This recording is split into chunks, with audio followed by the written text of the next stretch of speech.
En la parte superior entráis dentro de aplicaciones, ¿vale? Entráis dentro de firmes y pavimentos, entráis dentro de diseña un pavimento de hormigón, os aparece esta ventana que veis, que habéis visto antes en mi presentación. Aquí tenéis la explicación. Este programa permite proyectar soluciones para la pavimentación con hormigón en ámbitos urbanos y de edificación, como son vías urbanas, calles de urbanización, caminos rurales, con tráfico de vehículos pesados inferior a 50 vehículos por sentido y día en el momento de puesta en servicio, aparcamientos de vehículos exteriores, interiores, bueno, y zonas peatonales, plazas, paseos, aceras, sendas y carriles bici, ¿no? El periodo de proyecto que se emplea es de 20 años y el tipo de hormigón es un HM25 o un HF 3,5 en flexotracción. Y aquí se os hace una serie de preguntas, es decir, pues se os dice, responde a estas preguntas. Primero, ¿qué tráfico va a circular por esa vía? El tráfico está definido en función de los vehículos pesados, ¿vale? Y en el caso de que no tengáis un pequeño aforo o no tengáis una idea de cuántos vehículos van a circular por vuestra vía, aquí hay una descripción cualitativa del tipo de calle. Por ejemplo, el tráfico C1, que sería el mayor, pues se corresponde con calles arteriales o principales que no sean travesías de carreteras con un tráfico menor de 50 vehículos, camiones, autobuses, perdonad. El tráfico C2 pues, se correspondería con calles muy comerciales, con 6 metros o más de ancho, servicio regular de autobuses. Bueno, tenéis una descripción cualitativa que podéis emplear si no sabéis el número de vehículos pesados. Eso sí, recordar que solo nos interesan para el dimensionamiento los vehículos pesados, no los ligeros, no los autobuses, no las furgonetas pequeñas, solo los pesados, autobuses, camiones de la basura. Vamos a, en este caso, a picar el tráfico C1, que sería el tráfico mayor. Después, la segunda cuestión que se nos pide, bueno, en este caso, por defecto, solo empleamos pavimentos de hormigón en masa, no utilizamos ningún tipo de armadura.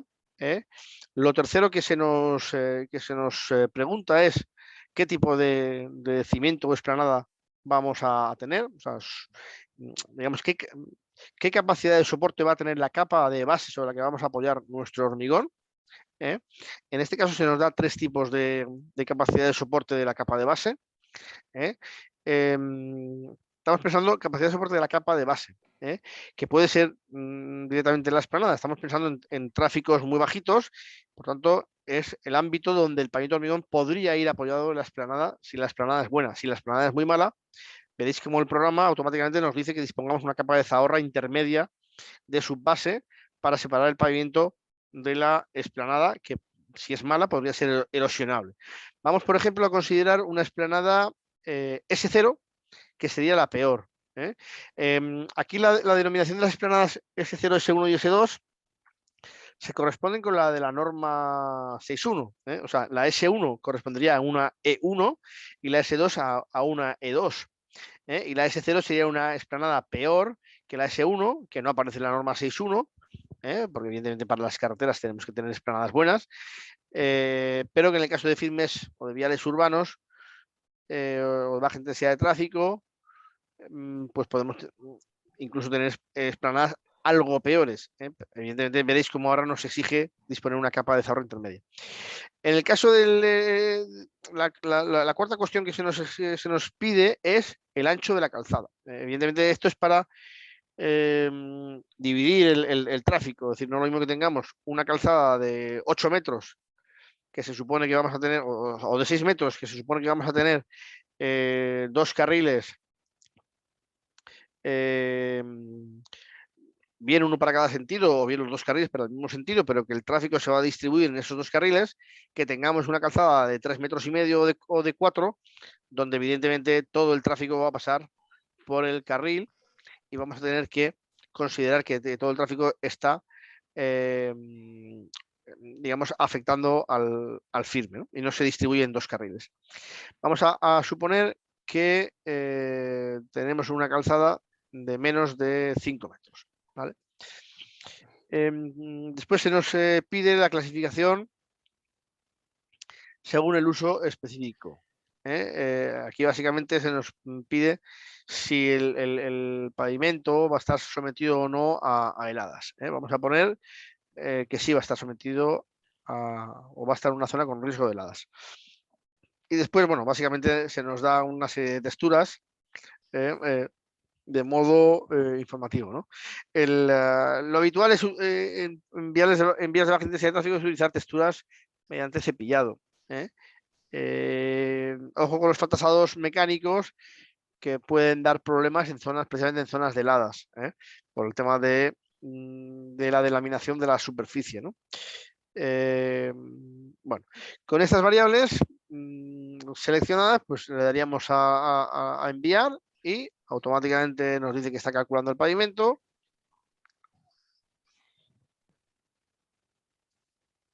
Y nos da aquí el resultado. Nos dice que para ese pavimento con un hormigón HM25, y el tráfico que hemos seleccionado, un tráfico C1, nos dice que el pavimento debería tener 22 centímetros de espesor. Veis que aquí ya nos está exigiendo una subbase granular de sabor artificial de 15 centímetros, porque hemos puesto una esplanada S0, una esplanada muy mala, con una esplanada con CBRs en torno entre 3 y 5, módulos de EV2 de ensayo de placa de carga superiores a 20 megapascales, por lo tanto una esplanada, digamos, con una capacidad de soporte muy bajita, y ya la herramienta nos está diciendo que es necesario esa capa granular. En este caso también, como hemos puesto que era una zona sometida a heladas, nos da el aviso de que sería necesario utilizar en el hormigón un aditivo impulsor de aire para conseguir un porcentaje de aire ocluido del 5% para contrarrestar o por soportar los ciclos hielo-hielo. Nos dice que no es necesario fibras sintéticas. Recordar que tampoco es necesario armadura. Esta herramienta solo funciona con pavimentos de hormigón en masa. Nos da una distancia máxima recomendada entre las juntas de contracción de 4,25. Fijaos que esto al final está en torno a lo que decíamos antes de 20 veces el espesor de la losa. 20 veces el espesor de la losa sería 4,40. Bueno, pues ya os he dicho antes que siempre hay que ser conservador en esta cuestión. Nos dice que no es necesaria una junta longitudinal, porque le hemos dicho que el ancho es menor de 5 metros. Fijaos que las juntas transversales estarían cada 4,25 y la losa al ser o sea, la anchura al ser de 5 metros, pues nos daría unas losas de 5 por 4,25, que son losas más o menos cuadradas y que podrían cumplir esos ratios de 20 a 25 veces el espesor de la losa, ¿vale? Si hubiéramos puesto una losa de 6 metros o en este caso mayor de 5 metros, que es lo que nos dice nos pregunta la herramienta, pues el programa nos hubiera dicho que era necesario una junta longitudinal central, ¿vale? Bueno, ahí pone guía técnica recomendada para el tema de juntas, pone que no. Bueno, esto no le hagáis caso. Yo os recomiendo descargaros la guía técnica y echarle un vistazo. El acabado superficial, bueno, es el que lo hemos puesto. Y aquí nos recomienda una serie de guías. Es el de textura en pañito hormigón y el de color y textura. Bueno, esto es. Lo importante es, digamos, las variables que nos aporta de espesor, de necesidad de base granular, de necesidad de junta o no longitudinal, de necesidad de aire ocluido en el caso de que tengamos heladas. Estas son las variables que podríamos utilizar para nuestro diseño. Veis que no solamente es el espesor, sino que hay una serie de cuestiones que hay que tener en cuenta cuando diseñamos un